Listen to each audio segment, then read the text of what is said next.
ಕುಟುಂಬದವರು ಸ್ನೇಹಿತರು ಒಟ್ಟಾಗಿ ಕುಳಿತು ಊಟ ಮಾಡುವಂತ ಸಂದರ್ಭದಲ್ಲಿ ಹರಟೆ ಹೊಡೆಯುತ್ತಾ ಊಟ ಮಾಡುತ್ತೇವೆ. ಹೀಗೆ ಮಾತನಾಡುತ್ತಾ ಊಟ ಮಾಡುವಾಗ ಮಾತನಾಡಬೇಡಿ. ಸುಮ್ಮನೆ ಕುಳಿತು ಊಟ ಮಾಡಿ ಮುಗಿಸಬೇಕು ಎಂದು ಹಿರಿಯರು ಗದರಿಸುವುದನ್ನು, ಬುದ್ಧಿಮಾತು ಹೇಳುವುದನ್ನು ನೀವು ಕೂಡ ಕೇಳಿರ್ತೀರಿ ಅಲ್ವಾ?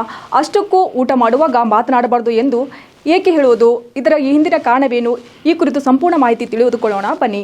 ಮೊದಲನೇದು, ನಾವು ಊಟ ಮಾಡುವಾಗ ನಮ್ಮ ಬಾಯಲ್ಲಿರುವ ಲಾಲಾರಸವು ಆಹಾರದೊಂದಿಗೆ ಬೆರೆತು ಆಹಾರವನ್ನು ಜೀರ್ಣಿಸಿಕೊಳ್ಳಲು ಸಹಾಯ ಮಾಡುತ್ತದೆ. ಆದರೆ ನಾವು ಊಟ ಮಾಡುವಾಗ ಮಾತನಾಡಿದರೆ ಆಹಾರದ ಜೊತೆಗೆ ಗಾಳಿಯು ನಮ್ಮ ಹೊಟ್ಟೆಗೆ ಒಳಗೆ ಹೋಗುತ್ತದೆ. ಇದರಿಂದಾಗಿ ನಮ್ಮ ಜೀರ್ಣಕ್ರಿಯೆ ಪ್ರಕ್ರಿಯೆಗೆ ತೊಂದರೆಯಾಗುತ್ತದೆ. ಎರಡನೇದು, ಅನೇಕರಿಗೆ ಊಟ ಮಾಡುವಾಗ ಮಾತನಾಡುವ ಅಭ್ಯಾಸ ಕೂಡ ಇದೆ.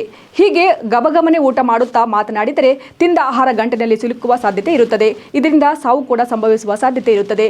ಇದೇ ಕಾರಣಕ್ಕೆ ನಿಧಾನವಾಗಿ ಊಟ ಮಾಡಬೇಕು. ತಿನ್ನುವಾಗ ಮಾತನಾಡಬಾರದು ಎಂದು ಹಿರಿಯರು ಹೇಳುವುದು.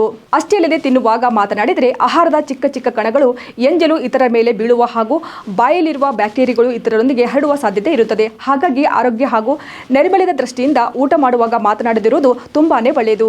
ಮಾತನಾಡುತ್ತಾ ಊಟ ಮಾಡಿದರೆ ಗಮನ ಆಹಾರದ ಮೇಲೆ ಇರದೆ ಎಲ್ಲೋ ಇರುತ್ತದೆ. ಇದರಿಂದಾಗಿ ಊಟದ ರುಚಿಯನ್ನು ಕೂಡ ಸವಿಯಲು ಸಾಧ್ಯವಾಗುವುದಿಲ್ಲ. ಜೊತೆಗೆ ತೃಪ್ತಿದಾಯಕವಾಗಿ ಊಟ ಮಾಡಲು ಕೂಡ ಸಾಧ್ಯವಿಲ್ಲ. ಹಾಗಾಗಿ ಊಟ ಮಾಡುವಾಗ ಗಮನ ಯಾವಾಗಲೂ ತಿನ್ನೋ ಆಹಾರದ ಕಡೆ ಇರಬೇಕು ಅಂತ ಹೇಳಲಾಗ್ತದೆ.